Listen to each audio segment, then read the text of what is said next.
I think this is working. What is up, real humans? I'm Casey.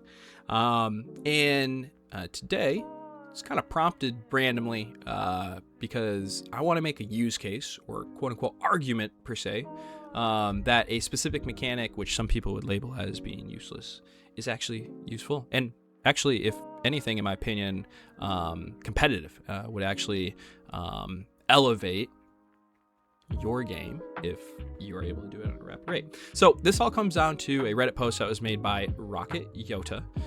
Being very careful because this is my second time recording it, and my new self found a way to flub that recording. So I want to say his name right because I want to shout out that channel.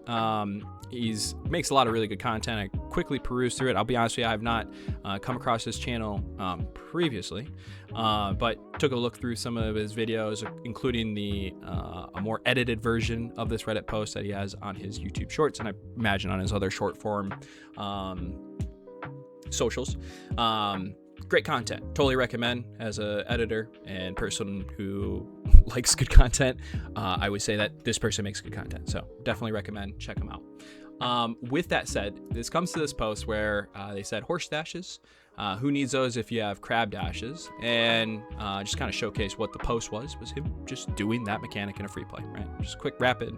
Here's a crab dash. Now, first and foremost, let me say, while I've been aware of this mechanic, I have not heard it called a crab dash previously. This is the first time I've associated with that.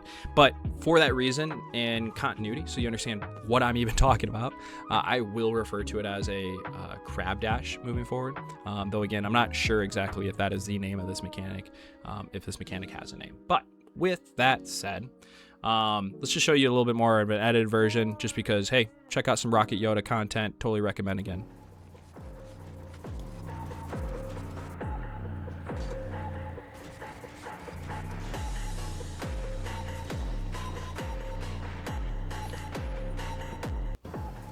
Okay. First and foremost, again, great. I love that. I have not heard of this song before. Great song choice, badass, and also sick wheels. Also does a good job of showing the mechanic off in a slow-mo way so you can see what it does. And as you can see, right, horse dash is a back and forth rocking rapid wave dash back and forth, right? You chain them, and each wave dash is creating the ability to do the next dash per se.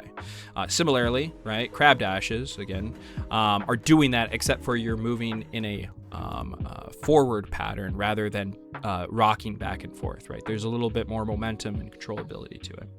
Now, in this post, and what actually brings me to exactly today is Jake here commented, said, this is one of those skills that I want to learn, but I haven't because it's fucking useless. I was like, okay, well, agree to disagree, because in my opinion, it actually is useful.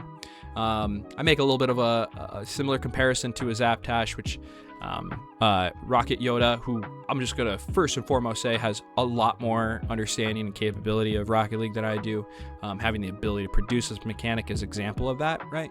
I may have close to like 5,000 hours or 6,000 hours maybe in total across all my accounts. I still do not have a perfect understanding of the physics, and being able to produce this specific mechanic is a elevated level of understanding for the physics. So all of that said, I, in my opinion, think Rocket Yoda is better than I in Rocket League and has a better understanding of this. And corrected me on the Zap Dash aspect, perfectly fair. I gotta inform myself what a hell jump is. I've not even heard of that, unless he mistyped and was referring to, I think they called it Helo jump for a little bit, but gosh, what was that? Felix jump? Nevertheless, maybe I'm actually mismatching a bunch of different things. Whatever, it just showcases my ineptitude when it comes to maybe even newer mechanics that I haven't come across in Rocket League. All that said, kind of pushes back, corrects me on that, and then specifically doubles down, interestingly. It says these specific dashes, however, are just for show, same way horse dashes are. And I'm not going to read my whole comment. My pushback, my envision actually, is that it would be used as a ground dribble. It has a lot of movement and speed change, especially side to side, and speed change capabilities going north and south, right? So I hilariously forgot that I have a replay that actually makes this example, this use case. So Let me back this up and then get this back up to 100% so that we can do this. So this is from a casual match. Now, I'm just going to disclaimer. This match happened November 25th, 2025. This recording is currently January 6th, 2026. I'll be fully honest with you. While again, today is the first day I heard of this mechanic being called a crab dash. I was aware of this this mechanic conceptually before then, but I can't say as early even as November 25th.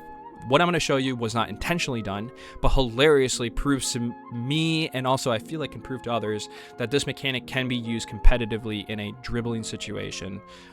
So let's just get into it. This is the first time, to my knowledge, I know for sure this is the first time I ever did this mechanic underneath a soccer ball, or whatever you want to call it. And hilariously, it puts me in a really good spot, even though I missed the goal, right? So in this situation, I'm just working on wave dash dribbles, which I've been working on for quite a while now recently.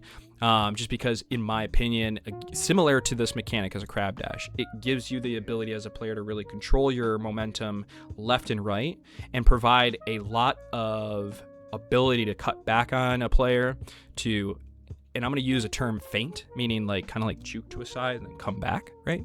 All these things make it so that you can dribble past someone. And I've been using wave dash dribbles for a while now, and I find a lot of success with it. And I was ultimately just trying to do this, but hilariously set myself up the chain, and I don't end up using it, but I get so close. And in this situation, again, I go off to the side, and I end up missing. I don't end up using the chain dash in right here, even though my car sets myself up into that position. I don't like, at this point my brain's just like, oh god, this is the closest wave dash dribble goal I've had, let's really try to score this. And so I just sit underneath it and hope to gosh I can just put it in, because I thought it was cool. And I only saved this because I was showing my friends, but just jogged it in my brain that I did technically use this type of mechanic to potentially beat someone. And again, so you know what, let's put everything aside, right? What I'm showing you is literally a person using that mechanic to the least of its ability and proceeding to then hit post and miss in a casual 1v1 match. So that's a fair counter argument if anyone wants to put that out there, right? Hear ya. I don't disagree. Let's move into game theory, right?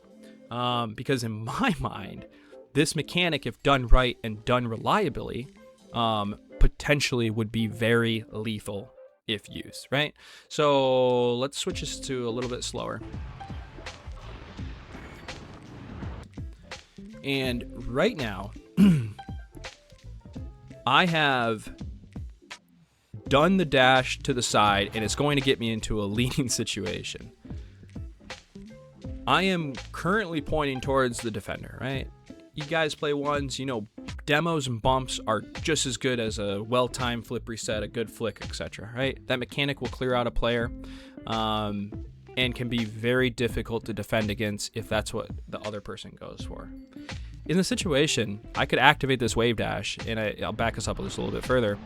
In my opinion, even while going slow, I do believe this would get me into supersonic speed to be able to bump and potentially demo him. But for counter arguments reasons, that I wouldn't get to supersonic, even if I dump all my boost in this situation and hit that dash and hold power slide successfully. Let's say I can't get the supersonic in that current time, or even if I do, that the connection wouldn't even qualify a demo. Fair. A bump would be just as deadly in this situation. If I'm able to hit this dash right here, and I sip to the right, so I wish I could draw. I don't know, can you see? I don't know, you can't even see my mouse. I can't even see my mouse. Rocket League doesn't work like that, I guess. If you look off that front right fender, or bumper, whatever, if I activate this and I'm able to successfully go over towards him and hit them square in the middle of that fennec with a pretty chunky bump, they're going towards that far post. And it would slow my car, allowing that ball to basically pass me back up, and then I can wait for that double. And these are all in the situations that I just go for a bumper demo. You know, the thing that I like about this mechanic, and why I hopefully referred to it as being very dynamic and fluid. If I didn't, that was in the first recording, and I'm going to say for purposes, I believe this to be a very dynamic and fluid mechanic that requires the user to have very precise controls to then control how it goes. Similar in flip resets, right? There isn't one setup. There's about 1 trillion. There's a bunch of different ways, and ultimately it comes down to the game and the play that's occurring for that to be set up in a certain way, right? So, similarly, my first touch could have been a little bit cleaner. Oh, we went too far back. We'll go 50 speed. This first touch could have been a little bit cleaner. Could have been more on the side of my car. This touch right here could have been a little bit different, right? Actually, it could have been a little bit, if I would have, let's say, on my takeoff, if this touch was a little bit more to the right, and I was still more to the right, this ball would be more going towards the center line, and I would be set up perfectly for a demo. I could completely cancel my flip right here. Like, instead of trying to input into a jump, I could be neutral jumping, trying to gather control of the ball right here to get above it. It opened so many doors just really quickly because of the rapid change of direction. Actually, one thing I didn't do, let's look at it from this defender's POV. Let's put that back at 100. And you can see, like, there's a moment where this person's turning. It looks like, all right, oh, I'm gonna go into a 50. Oh, whoa, that came out of nowhere, right? Like, sure, I'm drawing some assumptions here, but I mean, watching this person turn, throw a feint, like I'm gonna challenge. Okay, I'm gonna shadow. I'm gonna feint, and actually, you know what? I kind of want to challenge. Wait, how did that ball get so much, pressure forward, and the person's here, right? That's like, oh crap moment, right? So in my opinion, this mechanic, it has competitive viability, more than other things like the Felix jump when it first came out. I tried to argue to a somewhat degree that I saw some competitive ability, but it was very, very specific setup that's required. Now, I'll be honest with you guys, I haven't been following Rocket League as of recently, and there's a good chance that jump actually is somehow viably competitive. No, that's not right. A competitive viability? All right, we're making this too difficult. It works in competitive situations because we found a different setup, right? I don't know. I haven't tracked Rocket League like that. But this is my argument or counterpoint that the quote-unquote crab dash actually does have a competitive viability. So, with that said, those are my points. That's what I'm going to stick to. I'm open to any other further conversation on this. I actually do enjoy these kind of conversations. Again, check out Rocket Yoda on YouTube. Looks like he's got a X account, Instagram, does TikTok, and even streams on Twitch. Again, if you like Rocket League content, you're probably going to like his content from a quick preview of his stuff. And yeah, crab dashes. I think they're competitive. And I'm going to learn them and try to learn how to do them more consistently. So I'm going to plug my own real quick. I'm going to be streaming actually literally after this. I'm going to edit this video up real quick, post it to YouTube, link it back in the comments so that other people can join in the conversation. Again, appreciate and enjoy that. But if you want to see how to do it or learn how to do it, I'm learning it. I'll be streaming at twitch.tv RealHumanCasey tonight, January 6th. So stop on in if you want to check it out. I'm also going to be running some Dribble Overhaul 2 runs because of